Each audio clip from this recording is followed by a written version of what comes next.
What's up, guys? We're back in the shop working on the 53 Ford. This is episode 6 of our series of videos where we built a 1953 Ford F250 on a 97 Ford Explorer chassis. On this episode, you're going to finally hear this thing run. So sit back, relax. I'm Kevin. This is Ridge Runner Garage.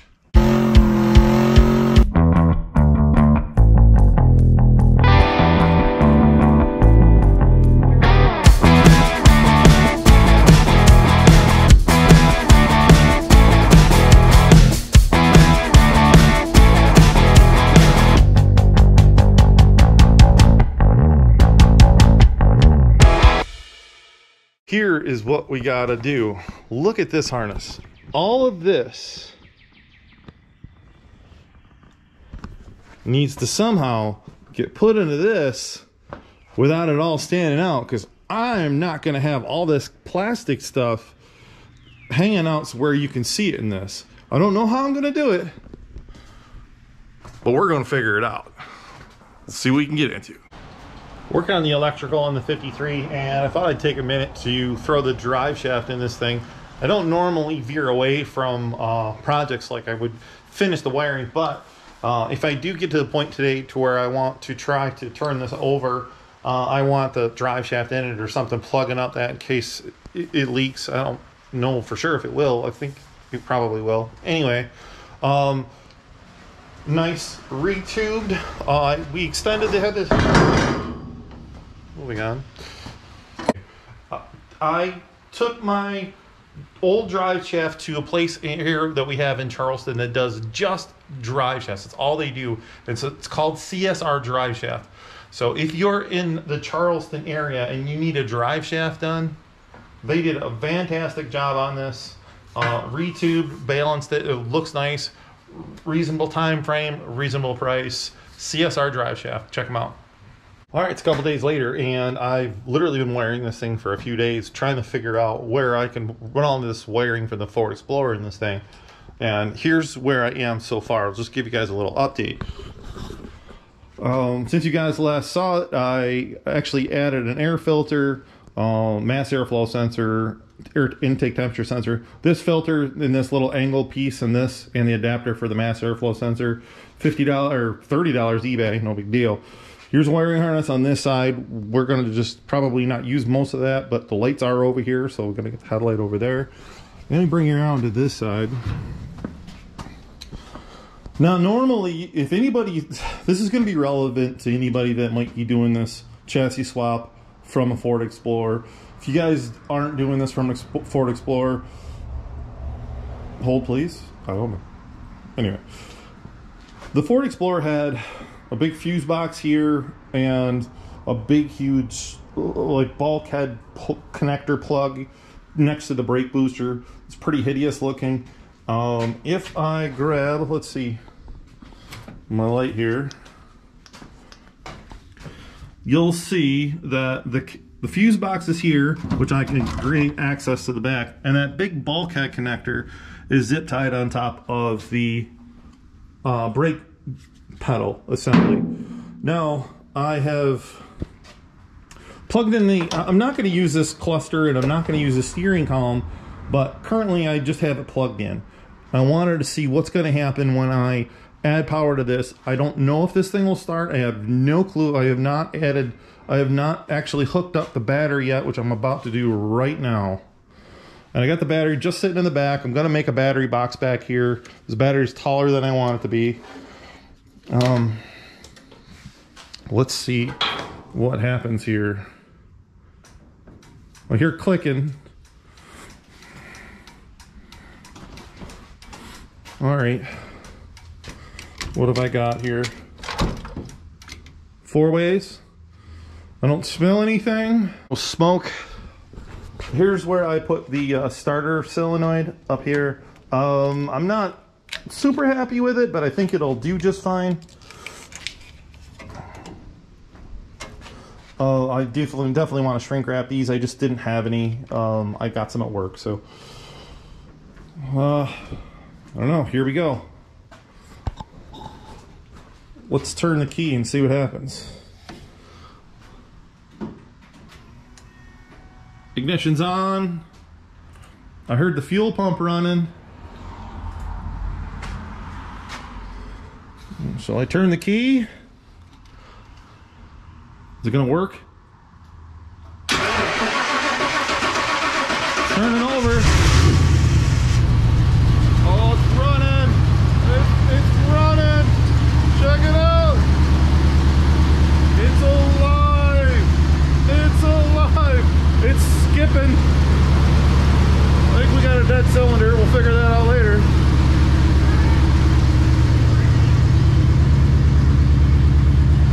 Check that out. First time!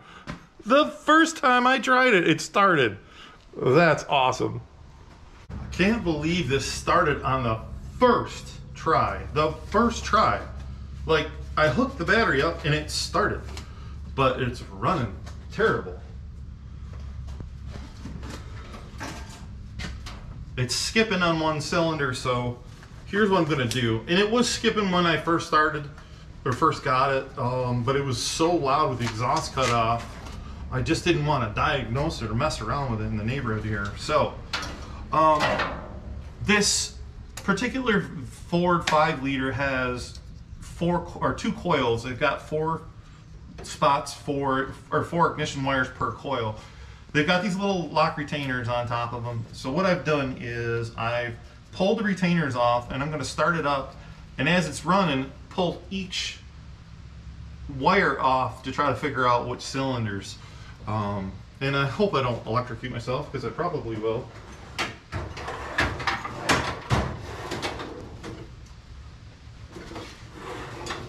So that's what the rubber gloves are for too. Try not to make contact with anything. All right, here we go.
To put these little retainers back on this side and take them off the other side and do the same thing.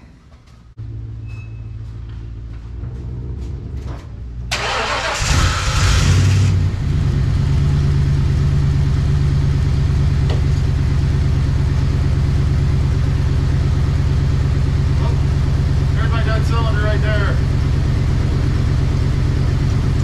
Coil's bad.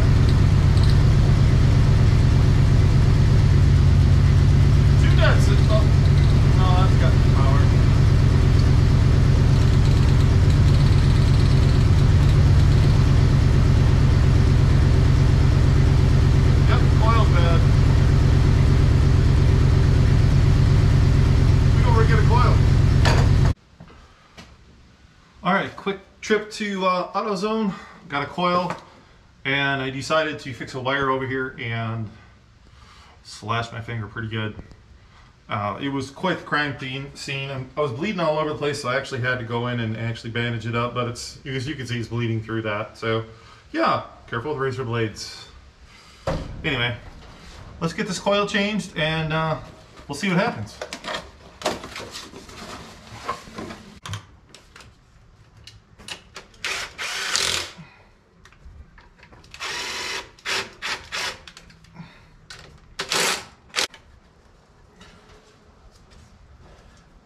All right, we got the coil changed. Oh, I'm leaking again. Stuff is supposed to stay on the inside. This will work. Ugh. Is it gonna run good? Let's find out.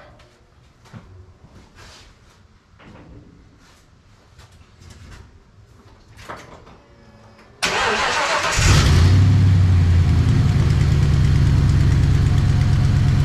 seems a lot better.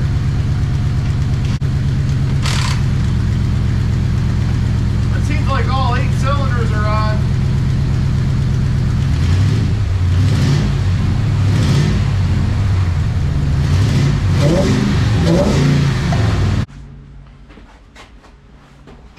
I have to have you guys as a witness. I'm literally trying this right now. I don't know if it's gonna work. Let's give this a shot. I can't believe it's the same plug. It's 7 years, no, it's 8 years different. 97 to 89, and it's the same plug. All right. Now the GoPro's done hating on me here. All right. Now where was I? Yes.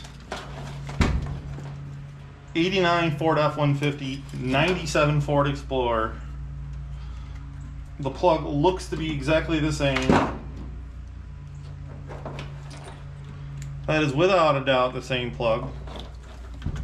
This is the column I'm going to use. I thought I was going to have to cut all the wires and put them all together. Oh, wait a minute. Is this going to work?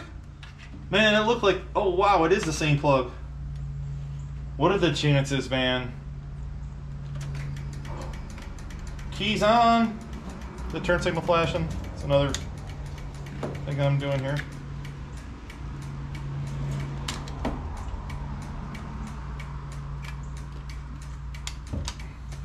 Ready? No way. No way. That is awesome. That saved me so much time. No way. The wiring harness from a 97 Ford Explorer will plug into an 89 Ford F-150 steering column. No kidding. So, I had running this running for a minute, and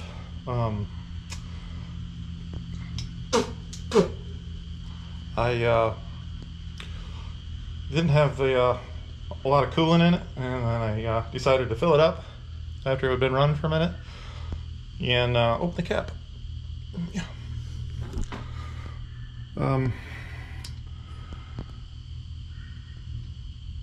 Well, a fresh roll of paper towels. I'll get this cleaned up. All right, well, it's now the next day.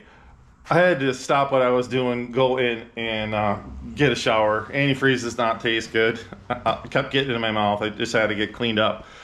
I wish I had the camera rolling, but here's what I've been doing. I've been just doing some wiring, and that's super boring for video content, so I haven't really been recording much stuff, but God, I wish I had the camera on for that.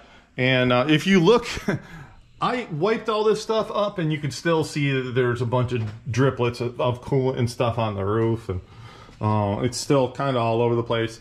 It isn't quite as bad as you would have thought, but it was on me. It really kind of just sprayed my face and on the roof, or on the garage door anyway. And here is actually why and what happened.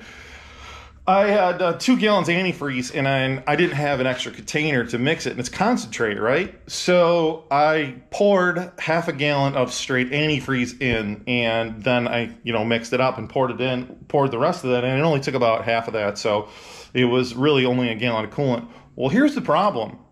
If you tend to pour straight concentrated antifreeze into a cooling system, it doesn't flow. It doesn't get down into the cracks and crevices, and it creates an air pocket, and that's exactly what it did. I haven't run this truck for very long at all, just starting here and there just to make sure, I've got the right wire for this, that, and the other thing. Well, I got the coolant temperature gauge hooked up, and I wanted to see if it worked, so I let it idle for a little while. And I looked, and I was sweeping the floor. Maybe 2 minutes went by. I looked in, and it got up to about 180 degrees. I'm like, oh, that's right. I forgot to top the coolant off. I don't know if I just touched the cap, just touched it, I must have turned it enough, but no little crack. I don't know. It must be I just turned it really fast, but anyways, it just blew right off there. Thank God it wasn't hot because it had an air pocket and the coolant wasn't actually in the motor. And yeah, I got sprayed really bad with it. Probably the worst I've ever been sprayed. I've heard some horror stories. All I can say is thank God it wasn't hot. Today, hopefully got a buddy of mine come over to help me get the windshield and rear window put in this.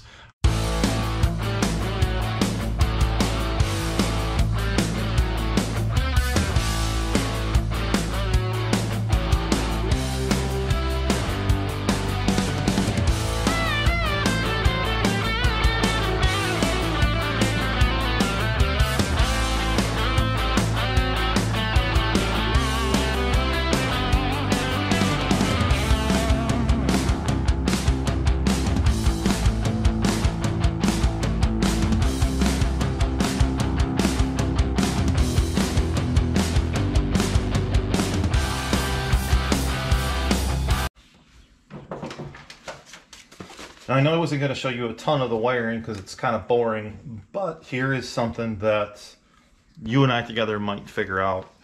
So, as the engine's running, it's not charging.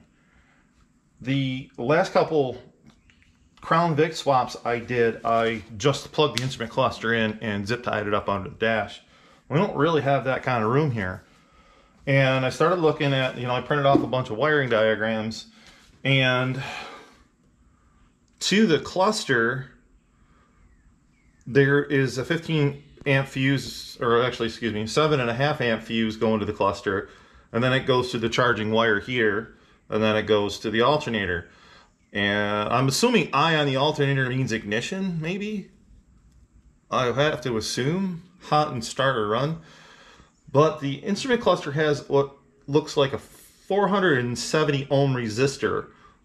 So rather than plug the instrument cluster in, I'm going to try taking the instrument cluster apart and see if I can find this resistor and maybe, tape it up in line or something. So what I'm going to try to do is I'm going to try to take this resistor off this circuit board and connect it between my two wires and maybe solder it in or something like that.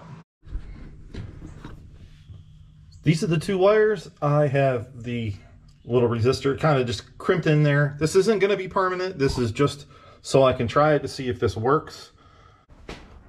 All right, well, so I'm in the middle of the week. Just got home from work. As you can see, my mess in the truck here. And just gonna give you an update. And yes, I got the steering column installed. I am curious to know if I do need this resistor or not.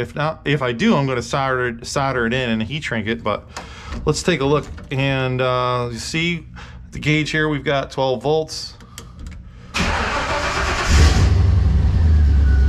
And you see we're charging good. And what happens if I disconnect this?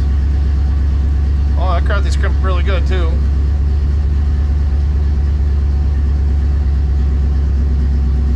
And it doesn't look like it's charging as well.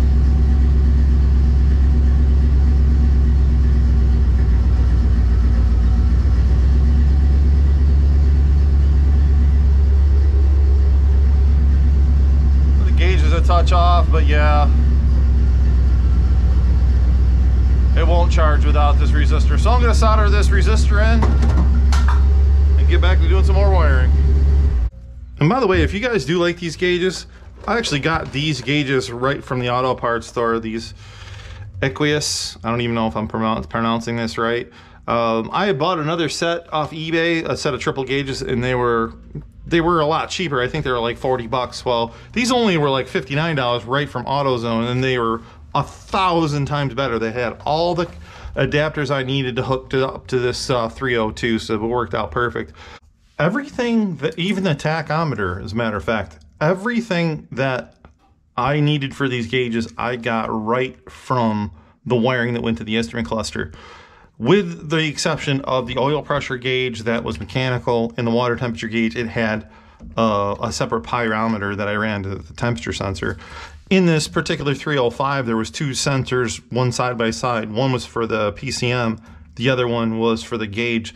So I didn't really look to see which on the wiring diagram it was, but I could have gotten it off here as well. So literally everything I took was from the wires going to the cluster, and I could, like I said, could have gotten the water temperature if I wanted to. So these are good to have. So if you're doing one of these swaps, and this isn't the cluster isn't a module in this, it's not CAN bus, so all the wires ran to this, including the tack wire and everything, fuel sender. So I'm just going to take these up and probably just zip tie them up under the dashboard for future use in case I need to add or subtract anything.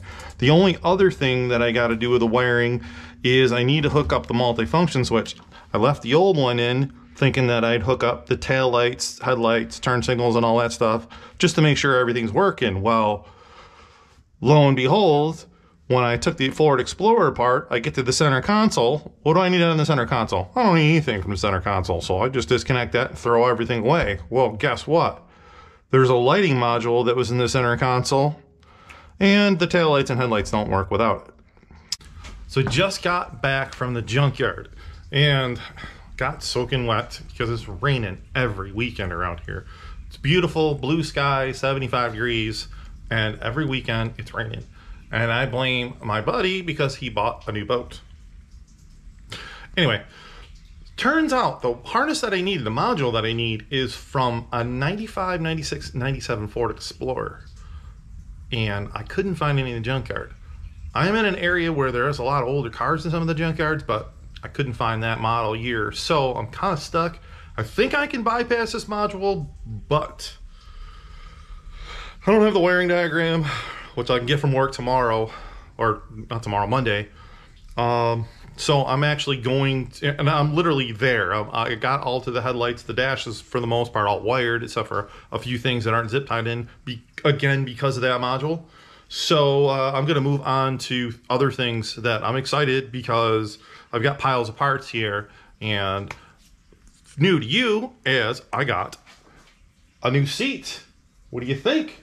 Because somewhere on my shelves, I have red seat belts.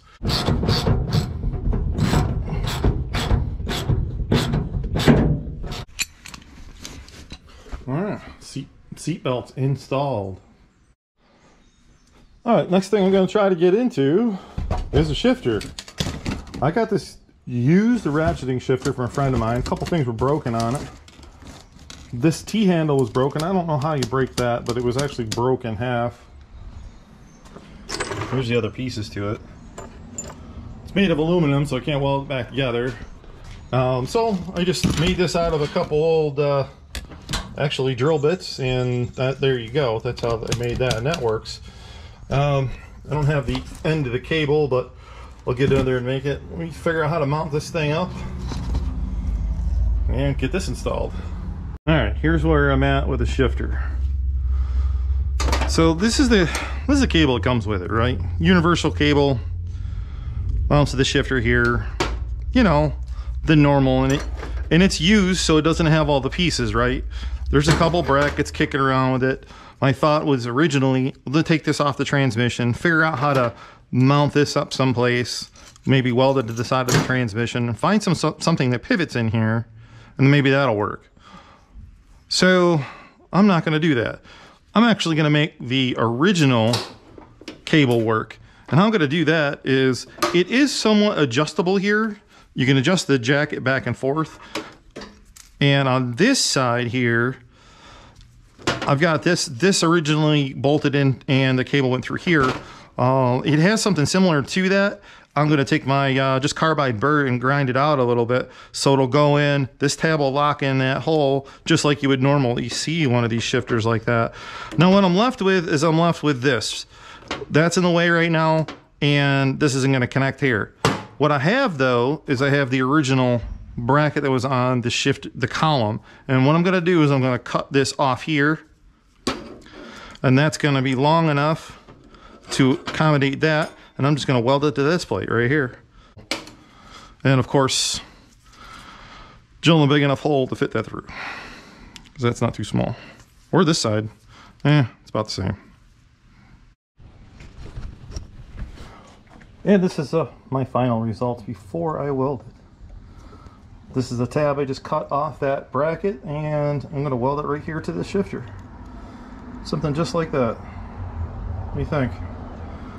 Easier to modify the shifter than it was to modify the linkage down on the transmission, so.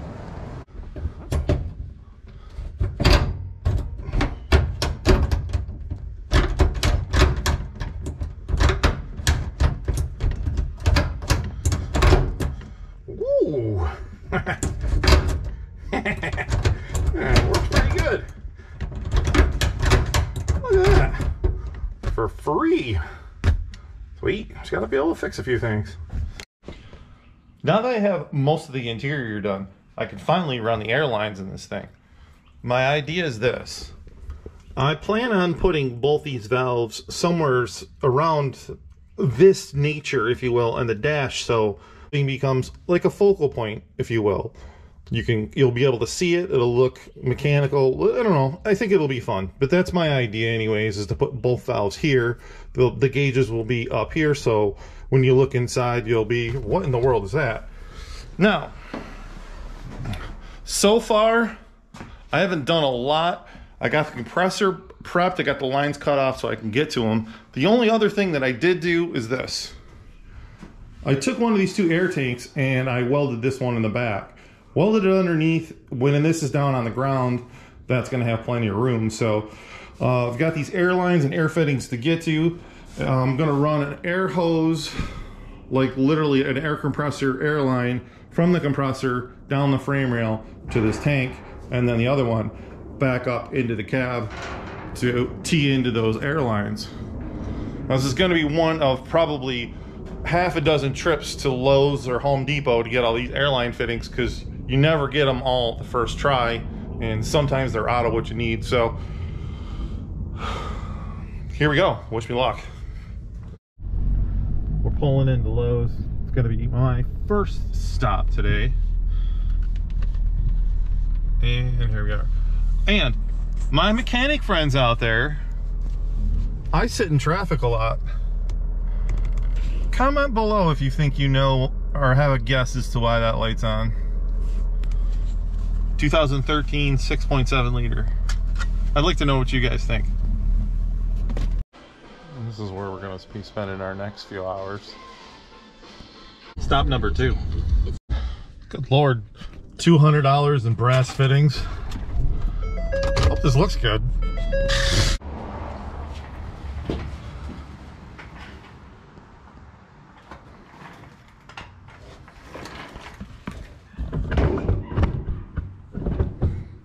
Okay.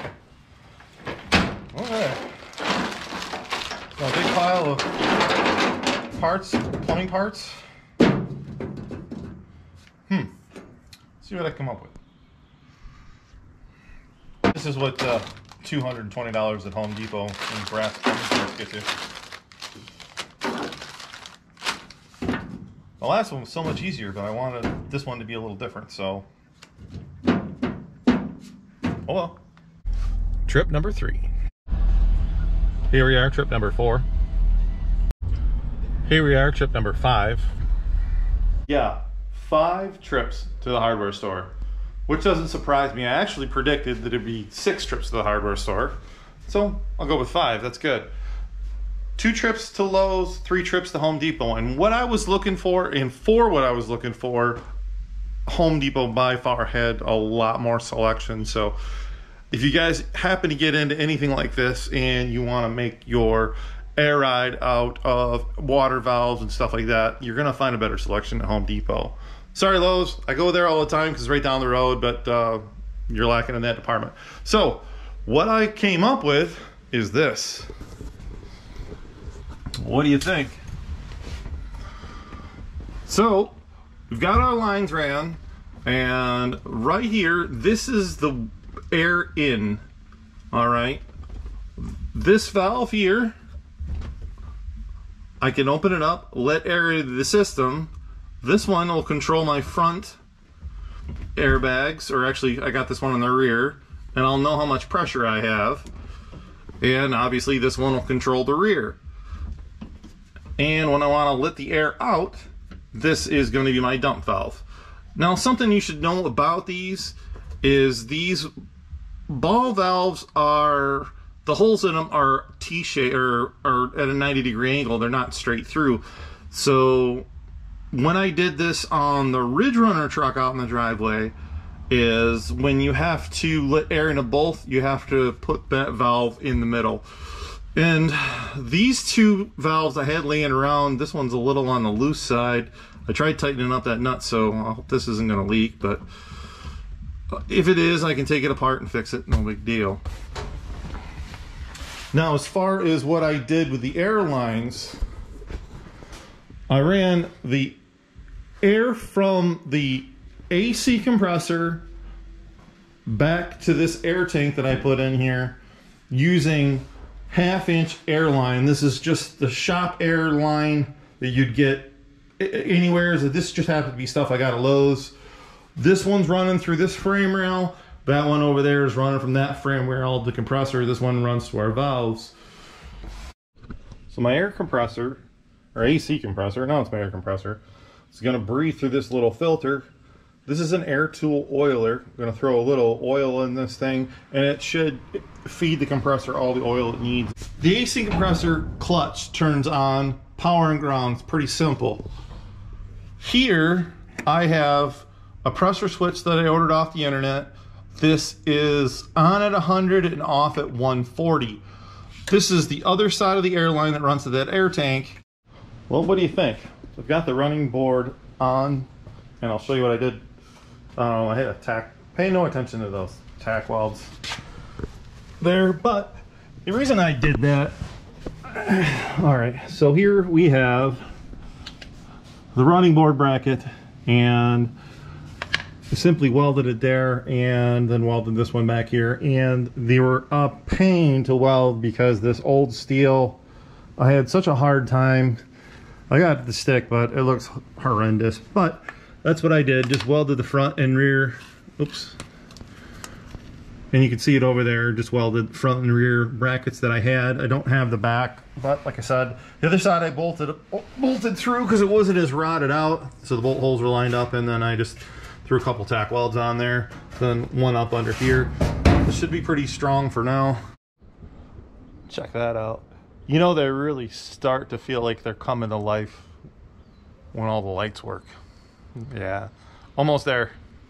All right, well, we are going to end that video here. We literally have enough content right now for 2 whole videos.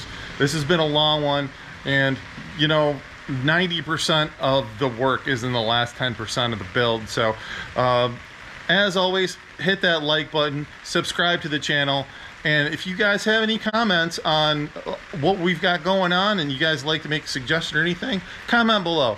It's always appreciated. And as always, thanks for watching Ridge Runner Garage.